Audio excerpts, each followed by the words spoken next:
জুলাইয়ের বিজয় উপলক্ষে ঢাবিতে গণভোজের আয়োজন সেটা ঠিকই ছিল, কিন্তু গণবিবাহের আয়োজন এটা কি একটু বেশি হয়ে গেল না? এটাই দেখার বাকি ছিল। আজীবন গণধোলাই শুনে এসেছি, আজ এই প্রথমবার গণবিবাহ শুনলাম। এর জন্যই তো বলি, বাংলাদেশে জন্মগ্রহণ না করলে এত বিনোদন আমরা কোথায় পেতাম? আগে তো যেখানে সেখানে গণধোলাইয়ের নাম শুনেছি, এখন এটাকেই বাঙালি গণবিবাহে রূপান্তর করে দিল। এমন স্বাধীনতাই কি চেয়েছিলাম আমরা? এখন কথা হচ্ছে, এটা শুরু কিভাবে হলো? আসলে আসন্ন 20 তারিখে ঢাকা বিশ্ববিদ্যালয়ের ছাত্রছাত্রীরা যে গণভোজের আয়োজন করেছে, সেটাকে কেন্দ্র করে আল আমিন সরকার নামের এক ছাত্র ফেসবুকে একটি পোস্ট করে যে এই দিনে একটি গণবিবাহের আয়োজনও করতে চাই, আপনারা যারা বিবাহে অংশগ্রহণ করতে চান তারা চলে আসেন, সকল খরচ আমরা বহন করব। আর এটাকেই মানুষ একদম সিরিয়াসলি নিয়ে নেয়। চলুন আল আমিনের মুখ থেকেই শুনে আসি এই বিষয়টি। তাহলে আমরা এখানে কখনোই সাপোর্ট দিতে পারি না, কারণ পরবর্তী যে কোনো সমস্যা এই দায়ভারটা আমাদের উপরে আসবে।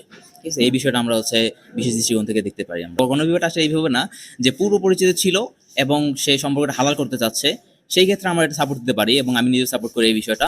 শুনতেই তো পেলেন ভাই, যেটা শুধুমাত্র মজার ছলে দেয়া হয়েছিল, কিন্তু এতটা সিরিয়াস হয়ে যাবে সেটা কেউই ভাবেনি। যে ছাত্রছাত্রীরা প্রক্টনের কাছে গিয়েও অনুমতি চেয়েছিল যে যদি তাদের সিকিউরিটি দেওয়া হয় তাহলে তারা এটাকে বাস্তবে পরিণত করবে। ভাই, আপনারা সবাই ভিডিও দেখেন কিন্তু কেউ সাবস্ক্রাইব করেন না। আপনাদের কাছে বিনীত অনুরোধ, চ্যানেলটা সাবস্ক্রাইব করে পাশের বেল আইকনটা অন করে দিবেন। কিন্তু আমার কথা হচ্ছে ভাই, বিবাহ দিলেই কি হয়ে গেল? বিবাহের পরে একটা স্বামী স্ত্রীর অনেক ধরনের খরচা খরচ থাকে। আপনি না হয় এই দিনের খরচটাই বহন করলেন, বাকি দিনের খরচ কে বহন করবে? যে কারণেই এখন পাত্রী খোঁজার হিড়িক পড়েছে, কিন্তু খুঁজে পাওয়া যাচ্ছে না। কারণ একটাই, বেকার মেয়েকে সবাই বিয়ে করতে চাইলেও বেকার ছেলেকে কেউ বিয়ে করতে চায় না। এখন ভাই, এই সমস্যার একটা বড় সমাধান আমার কাছে আছে। সেটা হচ্ছে, যেহেতু আপনারা গণবিবাহের আয়োজন করেছেন, একই সাথে গণভিক্ষারও আয়োজন করা হোক। বিনা পুঁজিতে অল্প দিনে বড়লোক হওয়ার এর থেকে ভালো রাস্তা আমি আর দেখতে পাচ্ছি না। আপনারা জানলে কমেন্টে জানিয়ে যাবেন। তো যাই হোক, সর্বশেষ একটা কথা বলি, যারা এখনো কোনো চাকরি বাকরি করছেন না, কোনো ইনকাম নেই, তারা আবেগের বশে এই ফাঁদে পা দিবেন না, তাহলে জীবনটাই হনিমুনি হয়ে যাবে। কিন্তু যাদের কোনো ধরনের ইনকাম আছে এবং নিজেদের মধ্যে বোঝাপড়া ভালো আছে, তারা এখানে অংশগ্রহণ করতে পারেন। এই পর্যন্ত ভিডিওটা দেখার জন্য অনেক ধন্যবাদ। স্ক্রিনে থাকা দ্বিতীয় ভিডিওটাও দেখে আসতে পারেন, যা আপনাদের ভালো লাগবে। তাহলে আপনার সঙ্গে আমার দ্বিতীয় ভিডিওতেই দেখা হচ্ছে। আল্লাহ হাফেজ।